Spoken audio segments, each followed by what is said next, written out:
नमस्कार दोस्तों। आज की चर्चा का विषय बहुत ख़ास है।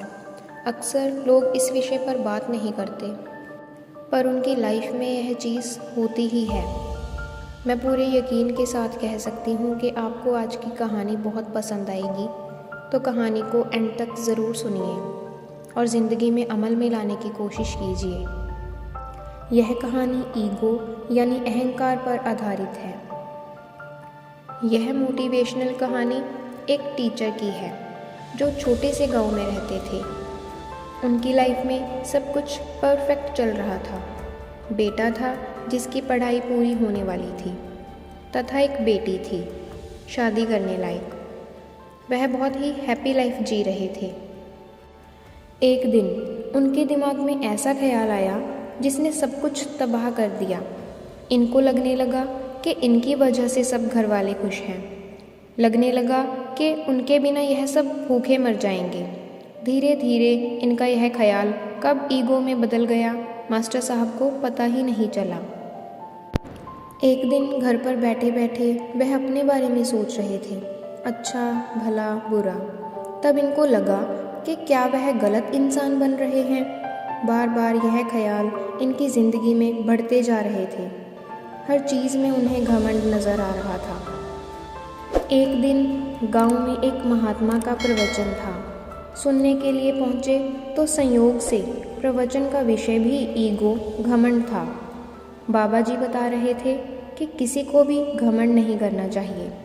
हमें यह नहीं सोचना चाहिए कि मेरी वजह से मेरे घर वाले खुश हैं, मेरी वजह से ऑफिस चल रहा है, मेरी वजह से कंपनी चल रही है, मेरी वजह से देश चल रहा है।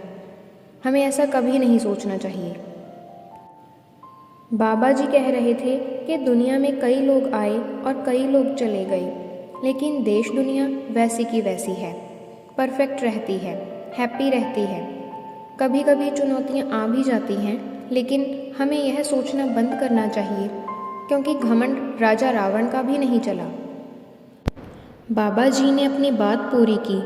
प्रवचन खत्म होने पर मास्टर साहब पहुँचे और जाकर के बोले कि महाराज बड़ा अच्छा लगा।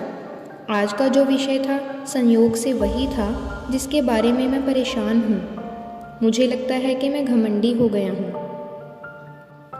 तो बाबा जी ने बोला कि क्या सवाल है आपका, मुझसे पूछिए क्या बात है।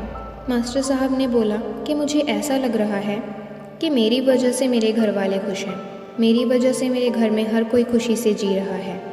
अगर मैं चला गया तो यह लोग परेशान हो जाएंगे, इनकी लाइफ बर्बाद हो जाएगी और यह बहुत दुखी हो जाएंगे।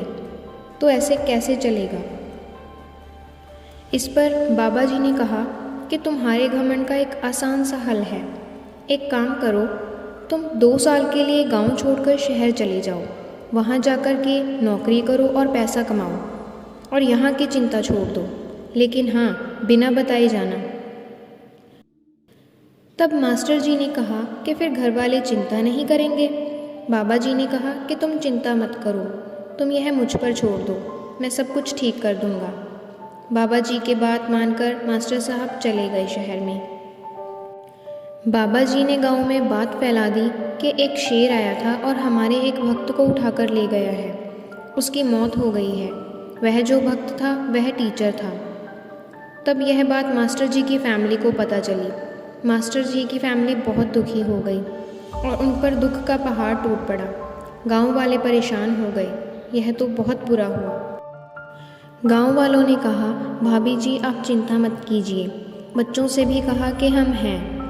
गांव वालों ने पैसा इकट्ठा किया और बेटी की शादी करवा दी। मास्टर साहब की बेटी की शादी बहुत धूमधाम से हुई। जो बेटा था उसे सेठ ने नौकरी पर रख लिया।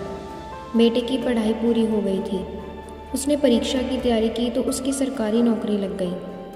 2 साल के अंदर सब कुछ वैसा का वैसा हो गया जैसे पहले था। तब 2 साल के बाद मास्टर साहब वापस आए तो देखते हैं कि गांव में सब कुछ वैसा का वैसा था और उनके घर में खुशी का माहौल था। सब कुछ ठीक चल रहा था। घर वाले उस संकट से उबर चुके थे। मास्टर साहब को समझ में आ गया था कि दुनिया में किसी के भी होने से कोई फ़र्क नहीं पड़ता, किसी के रहने से करने से काम नहीं चलता। सब इंसान इस दुनिया में अपनी किस्मत और मेहनत से खा रहे हैं। वह अंदर आए घर में और आकर के घर वालों से माफ़ी मांगी। घर वाले चौंक गए तो उन्हें सारी बात समझाई कि बाबा जी ने यह उपाय दिया था। अब मास्टर जी को इस बात का कोई घमंड नहीं था कि उनकी वजह से ऑफिस चल रहा है, उनकी वजह से घर वाले खुश हैं और उनकी वजह से ही घर चल रहा है। यह छोटी सी कहानी जीवन में बहुत बड़ी बात सिखाती है। अगर हम यह सोचते हैं कि हमारी वजह से सब कुछ चल रहा है तो हम गलत सोचते हैं। कई सारे लोग यह सोचते हैं कि हमारी किस्मत ठीक नहीं है। तो मैं आप लोगों को बोलना चाहती हूँ कि लाइफ में जो भी मिलता है किस्मत और मेहनत से मिलता है। किस्मत एक पल के लिए पीछे हो सकती है पर मेहनत कभी भी पीछे नहीं हो सकती। किस्मत को हम बदल सकते हैं अगर हम अपने कर्म को बदल दें। अगर हम ऐसे काम करें जिससे हमें दुआएं मिलेंगी तो हमारी ज़िंदगी में सब कुछ अच्छा होने लगेगा। लाइफ में पैसा बहुत लोग कमाते हैं, दुआ कमाना शुरू कीजिए। आपकी लाइफ धीरे धीरे बदलने लगेगी। अच्छा काम करेंगे तो अच्छा फल मिलेगा।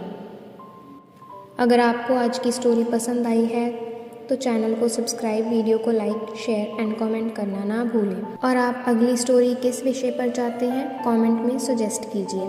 Thank you.